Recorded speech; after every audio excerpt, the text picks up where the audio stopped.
Hello and welcome everybody to another episode of Books and Bytes. Today, we're diving into a real philosophical roller coaster with Friedrich Nietzsche's Beyond Good and Evil. Ah, Nietzsche. That's the philosopher you read with a highlighter in one hand and a dictionary in the other. Uh-huh, yeah, that's one way to put it. But really, though, this book, it's known for kind of challenging conventional thinking about morality. What can our listener expect as we go through it? Well, expect to have your traditional philosophical assumptions about truth and morality just completely dismantled. Nietzsche really goes after how philosophers, Mm. from Kant to Schopenhauer, they often just present their own personal preferences as universal truth. So he's not pulling any punches. Not at all. He introduces this concept of the free spirit, someone who questions everything and dares to venture beyond just the confines of good and evil. From there, he presents his ideas about master and slave morality, critiques the herd mentality, and ultimately calls for a revaluation of all values. Wow, sounds intense. Where should we start with this philosophical deep dive then? Let's begin right at the heart of Nietzsche's critique of traditional philosophy. He argues that even the most well-respected philosophers, they're often driven by these hidden biases and desires, rather than pure objectivity. Oh, yeah. I remember that part. He even uses that funny anecdote about Schopenhauer. You know, the pessimist who loved playing the flute? Exactly. That anecdote is like the perfect example of Nietzsche's point. Schopenhauer built this whole philosophy around pessimism, yet he found joy in music. It kind of suggests that even philosophers who champion these big universal theories, they're still influenced by personal preferences. Yeah, it really makes you wonder if any of us can truly be objective. And that's the exact question Nietzsche wants us to grapple with. He isn't saying that truth is impossible, but rather that we need to be aware of the forces that shape our perspectives. And that's where the concept of the free spirit becomes really important. Okay, let's unpack this free spirit idea a bit. What does it mean to be a free spirit in Nietzsche's world? For Nietzsche, the free spirit is characterized by intellectual independence, a willingness to question everything, and a love of solitude. They're comfortable standing apart from the crowd, embracing unconventional ideas, and forging their own path. So it's not just about rebelling against society. It's about having the courage to think for yourself. Precisely. And it's about confronting uncomfortable truths about ourselves and the world. Nietzsche argues that true knowledge requires going down and inside, facing the darker aspects of human nature, Well, not just the pleasant ones. he even uses the word cynicism in a positive light. Yes. For him, cynicism isn't about negativity. It's about using a critical lens to expose the hidden motivations and power dynamics at play in human interactions. So it's like seeing the world without those rose-colored glasses, seeing things for what they really are, even if it's not always pretty. Exactly. And this clear-eyed perspective is essential for understanding Nietzsche's concept of master and slave morality, which is a central theme he introduces in Beyond Good and Evil. This is where things start to get really interesting. Let's break down these two moralities. Okay, so Nietzsche argues that there are two fundamental types of morality: master morality and slave morality.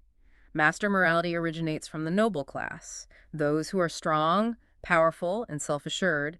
They create their own values based on what they admire in themselves: strength, courage, creativity. So it's about defining your own terms, Yeah, not relying on external validation or societal norms. exactly. Now, slave morality, that emerges from the perspective of the oppressed, the weak and the resentful. They react to the power of the masters by inverting their values. So instead of strength and power, they value things like humility, sympathy, and kindness. Precisely. Nietzsche argues that these qualities aren't inherently bad, but they become problematic when they're used to justify weakness and resentment. He suggests that slave morality has come to dominate Western civilization, leading to a suppression of individual potential and a celebration of mediocrity.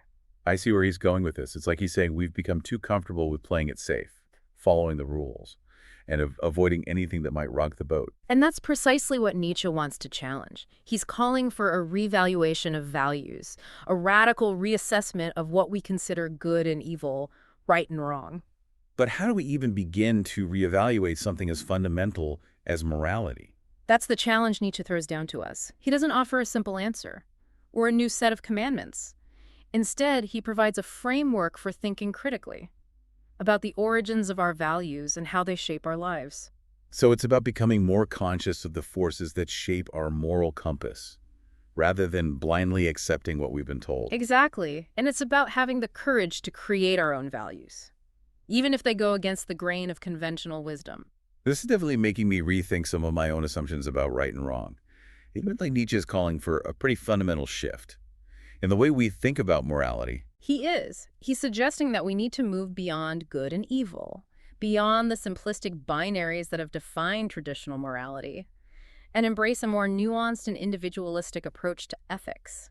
And this is where Nietzsche's idea of the Übermensch comes in, often translated as the overman or superman. Okay, time for Nietzsche's superhero to enter the scene. You're nice. But really, who is this Übermensch? Yes. And are we all destined to wear spandex?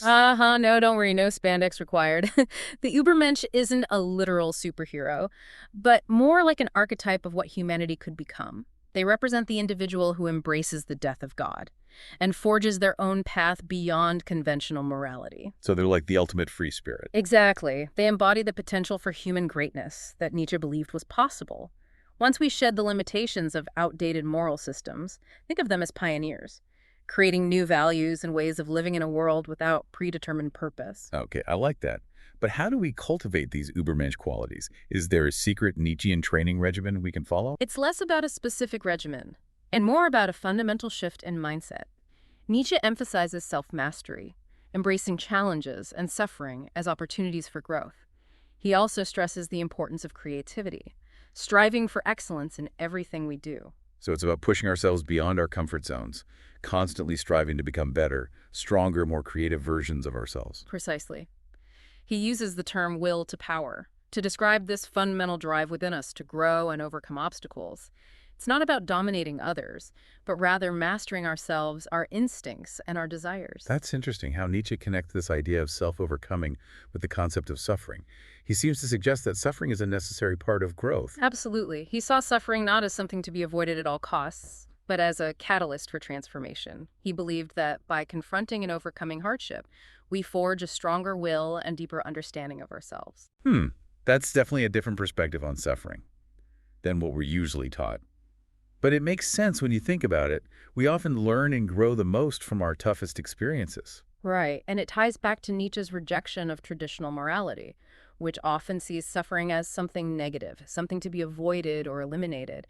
He challenges us to see it as a potential source of strength and wisdom. It's almost like he's saying, embrace the struggle, embrace the pain, because that's where the real growth happens. Exactly, and this is where Nietzsche's famous idea of the eternal recurrence comes in. Okay, this is the one that really blew my mind.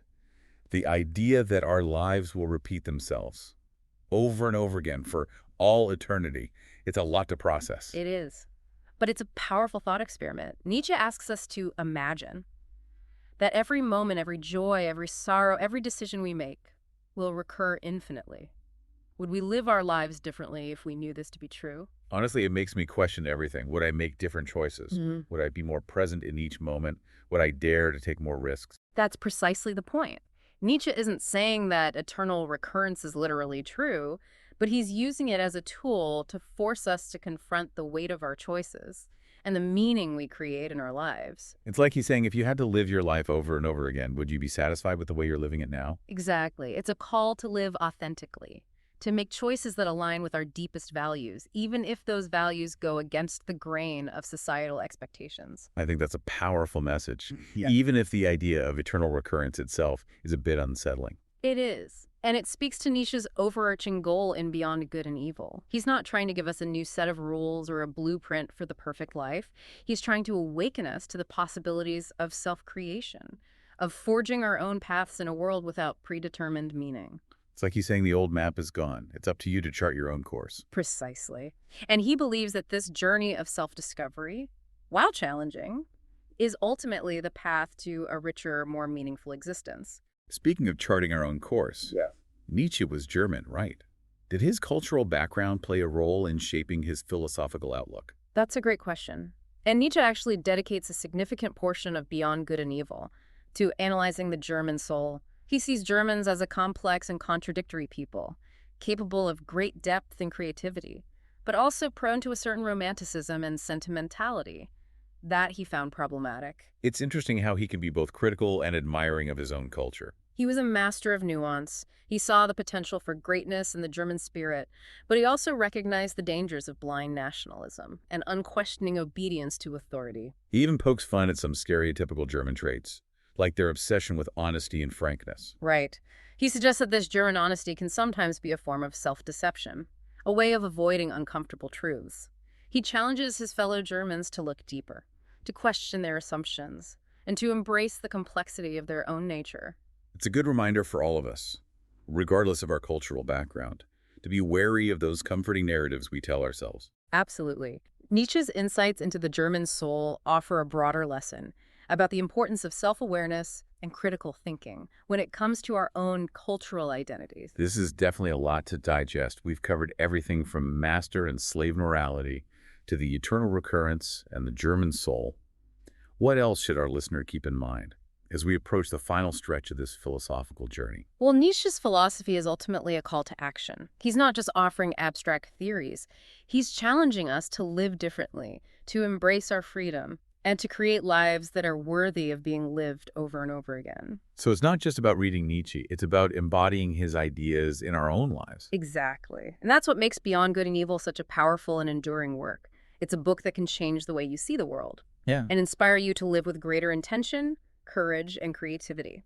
And as we kind of wrap up our deep dive into Beyond Good and Evil, it's important to remember that Nietzsche, he isn't just advocating for individual rebellion for its own sake. Right. He's not saying go out and be a jerk because Nietzsche said so. Exactly. It's way more nuanced than that. He sees this revaluation of values and the emergence of the Übermensch as essential for the future of humanity. He envisions these individuals as creating new ways of thinking and being that will ultimately elevate society as a whole. So it's not just about personal transformation. It's about creating a better future for everyone. Precisely. Nietzsche believed that by embracing our potential for self-overcoming and creative expression, we can contribute to the advancement of human civilization. That makes me think of one of the most famous passages in the book, where he talks about humanity being a bridge and not a goal. Absolutely. That's a brilliant passage that really encapsulates Nietzsche's vision. He saw humanity as a transitional stage, a stepping stone to something greater. And he believed that the Übermensch represents the next step in our evolutionary journey. It's a powerful image. It suggests that we're not the end of the story, but rather part of an ongoing process of becoming. Exactly. And he believed that this process requires us to constantly question, challenge, and push beyond the limitations of our current ways of thinking and being. It's definitely not a comfortable philosophy. It demands a lot from us. It does, but it also offers a profound sense of purpose and possibility. Nietzsche's philosophy isn't for the faint of heart, but it's incredibly rewarding for those willing to engage with its challenges. So for our listener who's now finished Beyond Good and Evil and is maybe feeling a bit overwhelmed, what's the one key takeaway they should hold on to? I'd say it's this. Dare to question everything. Don't take your values for granted. Whether they come from society, religion, or even your own upbringing, examine them, test them, and see if they truly serve you and the world you want to create. That's a powerful message to end on. It reminds me of another great quote from Beyond Good and Evil. The man of knowledge must be able not only to love his enemies, but also to hate his friends. Ooh, that's a good one. It challenges us to think critically, even about those we hold dear. It reminds us that true knowledge requires objectivity and a willingness to challenge our own biases. Well, I think we've given our listener plenty to ponder today. Thanks for joining us on this deep dive into Beyond Good and Evil. It's been a wild ride. My pleasure. It's always a joy to explore the depths of Nietzsche's thought. And for our listeners, remember, he who fights with monsters should look to it that he himself does not become a monster. And if you gaze long into an abyss, the abyss also gazes into you.